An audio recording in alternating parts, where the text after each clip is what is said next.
ได้นะ50 ล้านบ่ เดือนนี้15 25โอ้ลดลงแล้วทุกคน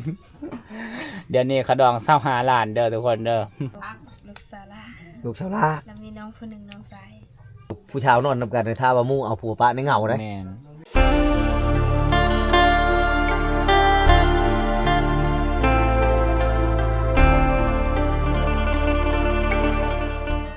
สบายดีผู้ชาว ไว้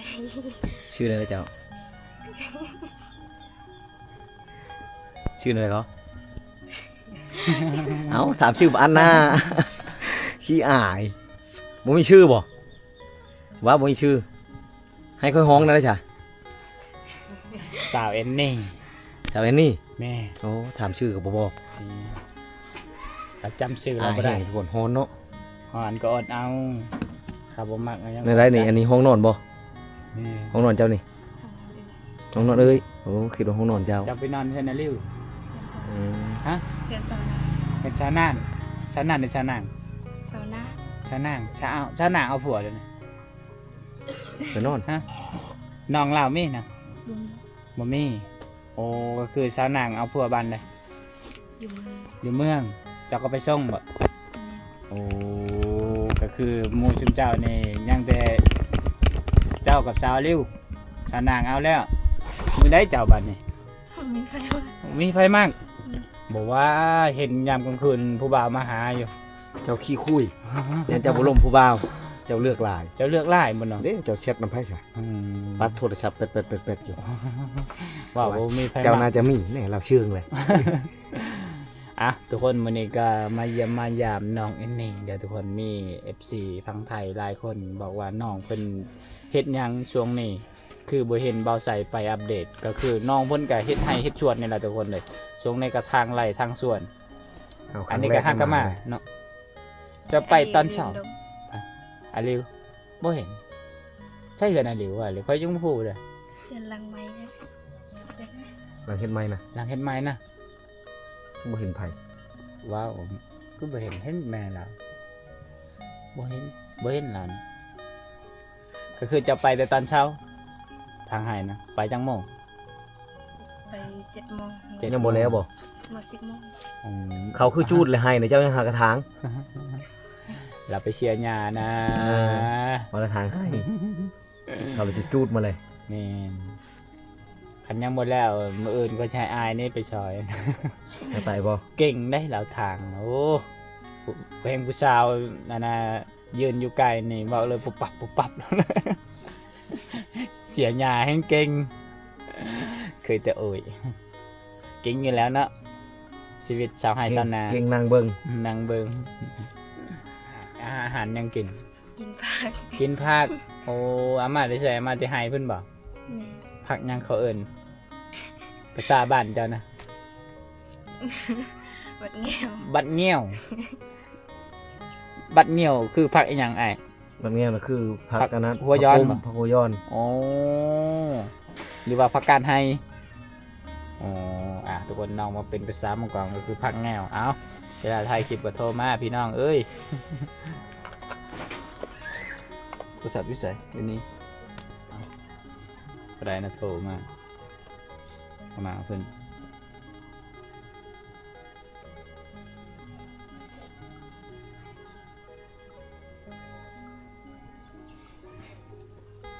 ยังเบิ่งยังอันนี้เบิ่งโทรศัพท์ก็ได้ว่าบ่มีผู้บ่าวฮักแชทหาผู้บ่าวนี่ปรับมาคิด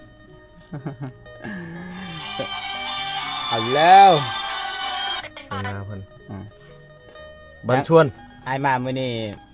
มีแล้วบอกครู อยู่เห็นชาวชาวเนี่ยก็ สงกรานต์นี่สาวเอ็นนี่ ชาวเอ็นนี่นี่เด้ใกล้ๆกันนี่นะย่างมาทางอ้อทางบ้านนั้น อืม คุณชีนี่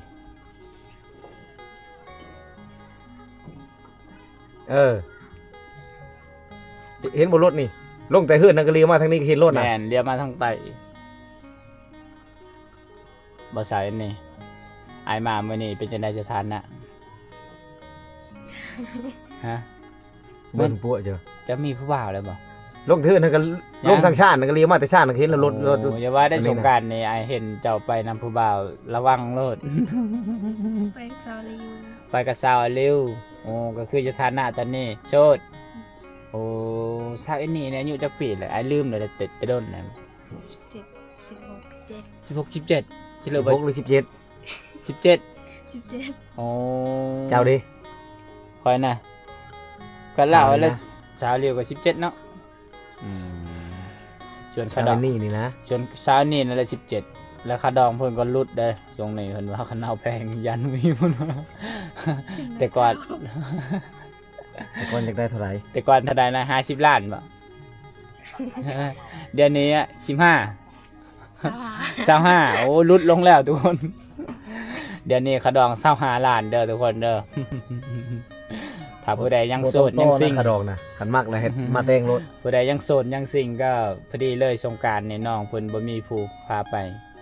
เนาะไปบ่คอยมาเอานี่ ลิ้นอยู่เฮือนบ่ ไปลิ้นบ่หรือลิ้นอยู่เฮื ไปลิ้นอยู่ บ้าน เฮือน เจ้าก็เฮ็ดบ่อยู่บ้านนี่เขาก็จัดบ่คือว่าลิ้นเฮือนนั้นแล้วไปเฮือน ขาจัดอ นี้ ยู่แกงเล่นเนาะ เปลี่ยนกันไป ไปลิ้นอยู่แกงเนาะ ปีบหาเด้อผู้บ่าว อย่าว่าคือแถวบ้านค่อยน่ะแปลว่าแถวบ้านค่อยน่ะกินเฮือนไปเฮือนเราชวนหมู่มาลิ้นเฮือนเฮาแล้วก็ไปลิ้นเฮือนหมู่เปลี่ยนกันลิ้น อ๋อ วันนี้ลิ้นเฮือนค่อยมือลิ้นเฮือนเจ้าน่ะบ่ลิ้นเนาะแถวนี้เนาะเห็นใบแกง บ้านคอยนี่ ถ้าว่ามีผู้บ่าวชื่อไก่มาต้มนี่ได้ลิ้นเนาะเอาน้ำมาหด บ้านคอยนี่กินเฮือนไผเฮือนมันเลยนะแต่ก็ลิ้นพร้อมกันได้แต่ว่าเขาผู้ใดมีเงินก็จัดเรื่องผู้แค้นน่ะไผบ่มีเงินก็กินซื่อๆถ้าผู้ใดมีเงินก็จัดงานผู้แค้นบ่มแบบนั้นแหละไอ้มามื้อนี้ไอ้เห็นปลาฉลามงาน โอ้มันยาก เด้อหน้ามัน ทอนหมวกกันใช้หมวกกันน็อกในย่างเนาะจังมันคือเนาะ ได้ละแกนในรถนั่นแหละอ้าวโอ้บ่มีห้องน้ำบ่บ้านเจ้านี่เพื่อนเจ้าก็บ่มีห้องน้ำบ่เอาเด้อบ่ ห้องน้ำธรรมชาติ จะกินชมหลายเด้อ ห้องน้ำเคลื่อนที่อยากไปทางไหนก็ได้ ผู้บ่าวข้างไทยผู้ใดมาเขตเนี่ยจะกินสมมะม่วงหลายบ่มีห้องน้ำผู้คิดว่ามีแต่บ่มีเนาะโอ้ทุกคน เดี๋ยวเพื่อนชาวโคกนี่เด้อทุกคน ชาวกกมีเนาะ นี่เป็นชาวโคก นี่ นี่เฮาก็พอได้เข้าห้องน้ำเพื่อนเราแล้วมาเขตนี้กัน โอ้คือสายนี่บ่มีทุกคนเนี่ยเจ้าชี้เฮ็ดเดี๋ยวคือว่าเขาแจกทอห้องน้ำเขาบ่ได้แจกบ่เขายังบ่ได้แจกเนาะบันยังวะบันเซบึก เขาแจกมาหลายบ้านแล้วเขาโทรมา แสดงว่ายังบ่ฮอดคิวบ้านเฮาถ้ามีทอเจ้าก็สิเฮ็ดคือกันว่าซั่นนี่เพราะว่าเข้าป่าก็ยากเลยเนาะบ่มีไม้บ่มีป่าไม้แล้ว โอ้ยทุกคนเนี่ยมามื้อนี้น้องก็งามคือเก่าเด้อ FC เด้อแล้วก็โสดคือเก่า เจ้าคือบอกว่างามกว่าเก่า งามแบบบ้านๆงามแบบบ่ได้แต่งบ่ได้แต่งบ่ได้เสริมงามแบบธรรมชาติบ้านเฮาก็ซ้ำบ้านเฮาเนาะซ้ำนี่ เฮ็ดยังน่ะอย่างดีปากเลยกัดยางเจ้านี่ ยิดละนะยุง อย่าเด้อเจ้าจะไปตั้งน้ เดี๋ยวละ ำเพื่อนเจ้ามีจักคนรวมหมดนะ ฮะ 7 8 8 คน 9 9ตั้งแต่7เนาะ7แล้ว8 8แล้ว9พ่อแม่ยังหมดบ่เจ้ายังเนาะเจ้าลูกคนที่เท่าไหร่ ลูกสาราลูกชาวลา แล้วมีน้องคนหนึ่งน้องสาย ผู้หญิงในเจ้าเป็นผู้ลาแต่ว่ายังมีน้องลาอยู่ก็แต่ว่าคันไล่ผู้หญิงในเจ้าเป็นผู้ลาแหละ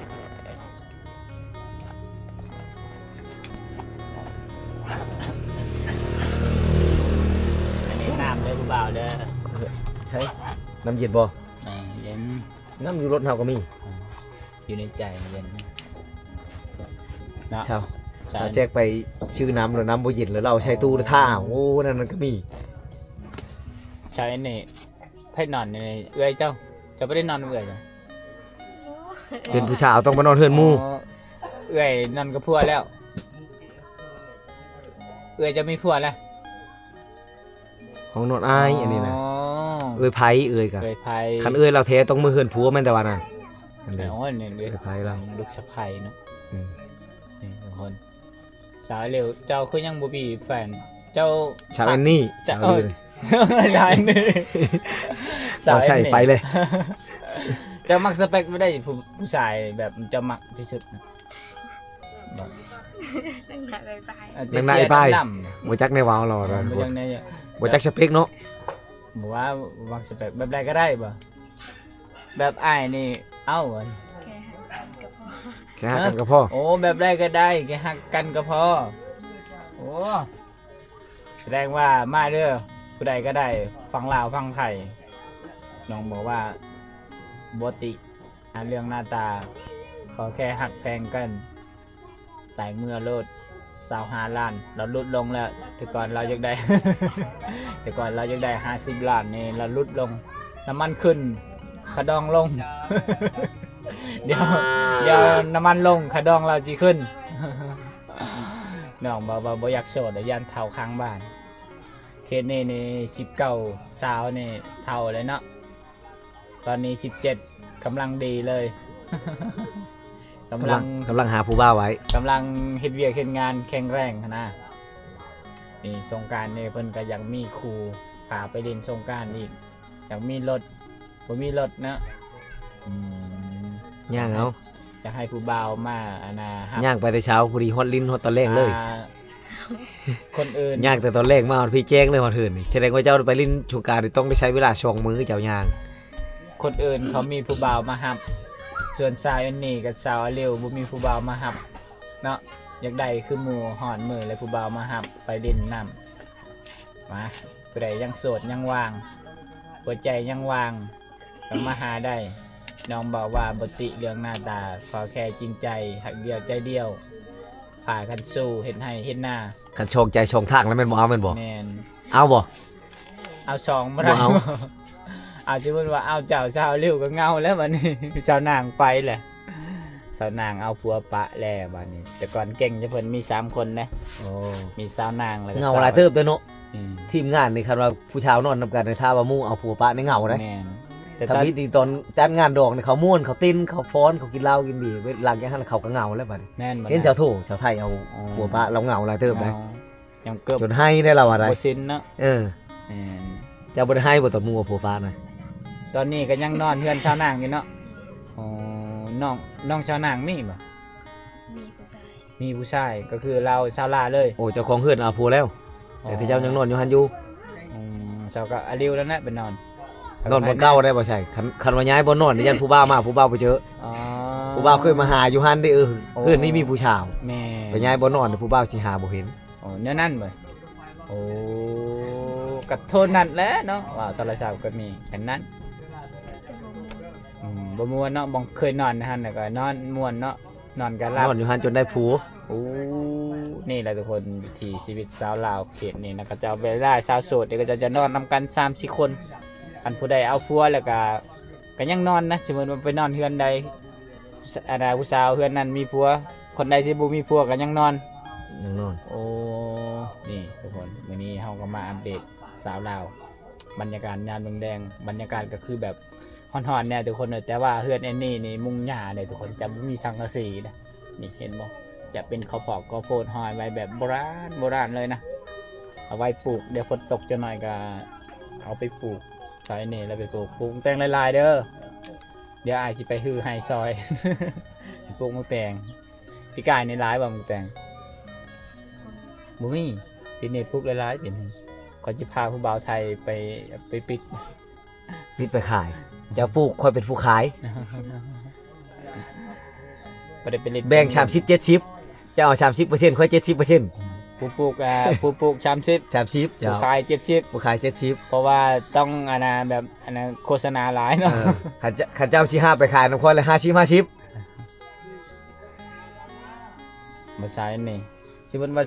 สาวริวอันน่ะเอาผัวนี่เจ้าก็ยังสิไปนอนบ่เพื่อนชนะคนเดียวก็นอนจังจะคนนอนหั่นจะคน2หรือ3เดี๋ยวนี้นะ จอง อ๋อก็คือเพื่อนเจ้าบ่มีหมองนอนเนาะมีแต่เอื้อยกับอ้ายแล้วคันเจะนอนก็นอนได้ตะกี้กับสาวริวเนาะนี่ทุกคน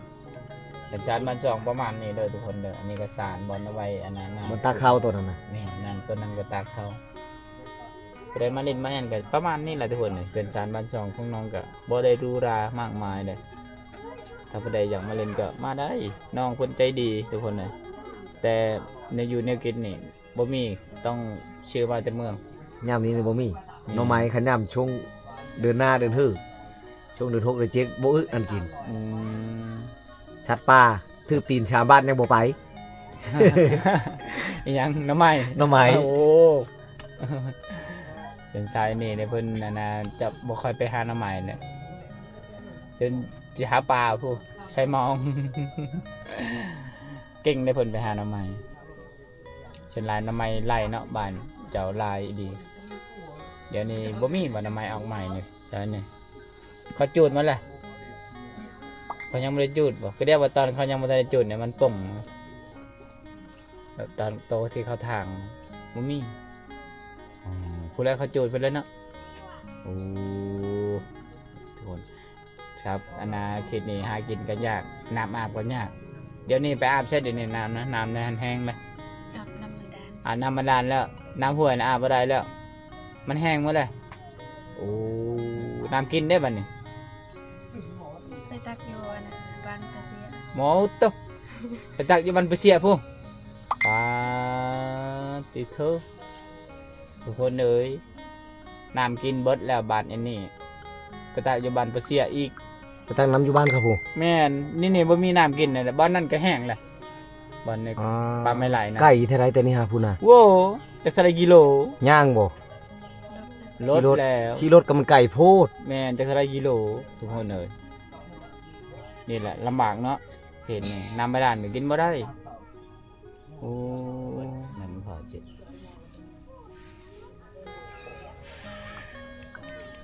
หอนเนาะพัดลมมุ้ย เมมบดแล้วก่อน มุ้ยพัดลมมือถือโอเจมาวีนะคือพัดลมมือถือ พี่หาพาหมอ พอได้เย็นกันหน่อยพาหมอ